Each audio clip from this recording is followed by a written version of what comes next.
I thought I would finish the this show today with an article I read by John Fort from Fortune magazine entitled "PC Makers Move Closer to a Post-Windows World." And what the crux of the article really is about is that for many years, as in manufacturers of mobile devices, all these sort of things, Windows was kind of the only game in town, for laptops and PDAs and smartphone, Windows Mobile for phones and smartphones and all that. But times have really changed. Now, for example, in January, Hewlett Packard will introduce a glossy black mini laptop for a retail of a mere $379.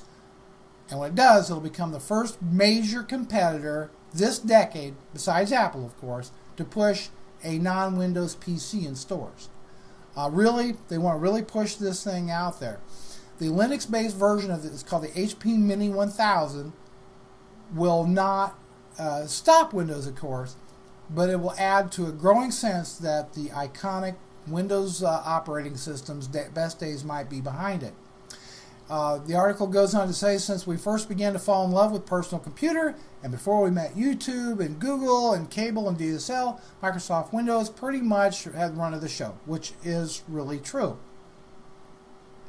We've become so accustomed to Microsoft's controlled existence that jokes about the start menu and the blue screen of death have become part of our national conversation. Now that's the genius of Apple's hilariously mean Mac versus PC commercials. As viewers, we can connect with the message about the portly PC guy because we feel like we know him. And in a way, we do. We've lived with him in the den and the home office for decades now. But this is starting to change thanks to Linux. You have Google now with their Android platform for smartphone development. RIM has been doing some interesting work as well. Because a lot of the devices out there like Slingbox, TiVo, and all these sort of things are running non-Windows operating systems. Some of the coolest end-user electronics gadgets, the beauty of those things is really in the software that they run. And they're not running Windows, guys. They're not running Windows. So, it's time for Microsoft to, take kind of a look back, and they're not going to go anywhere soon, of course. And I'm in the process now of looking for a replacement cell phone. Love the Apple iPhone. I've got a 24-inch Apple iMac that I use here in the office. So I like the iPhone, but I'm not beholden to it. I'm going to get the most bang for the buck. And quite frankly, the smartphone, I'm not that happy with Windows Mobile. I don't think it's a very good operating system for a smartphone. Certainly, I think there's a lot better choices out there. I think Microsoft has not done that good of a job with Windows Mobile at all. So, Linux is coming into its own way. The article goes on to say, I have my doubts about this, but he's referring to the Dell. He goes on to say Dell is doing this too with this low-priced Inspiron Mini 9, which is $349 and uses the same processor. He's going on to, kind of competing against this HP Mini.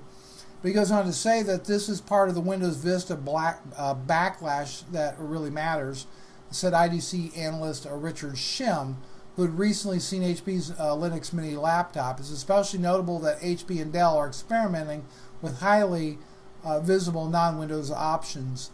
There just aren't that many companies that can afford to invest in this type of development. I don't see that as a backlash to Windows Vista. What I see it as a backlash to is probably Microsoft's licensing fees and the costs. Everybody's chasing costs. And look, if I can give somebody an operating system that does exactly what they want to do for less money, and just maybe even more secure, more stable than Windows, why wouldn't I want to offer that? I mean, I'm using Ubuntu on a laptop. I've got a new Ubuntu server. They work flawlessly for me every day. I'm pretty happy with them. My grandson uses a Ubuntu laptop, and he's does the thing on watches YouTube videos and plays games and all that with it. just fine. I'm not talking about Windows games, of course, but you go to some websites and plays games on there, but not any problems there. But the article finally goes on to say, none of this should suggest that Microsoft's any kind of death spiral. Windows will still runs on 9 out of 10 PCs that ship today. True.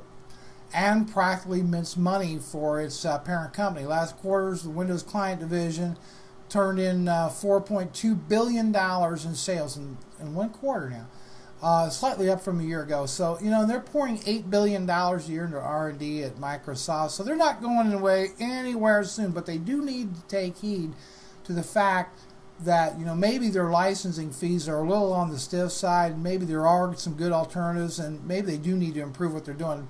I think the backlash to Windows Vista is Windows 7. Microsoft, and I want to do some real extensive coverage on Windows 7. I'm excited about Windows 7.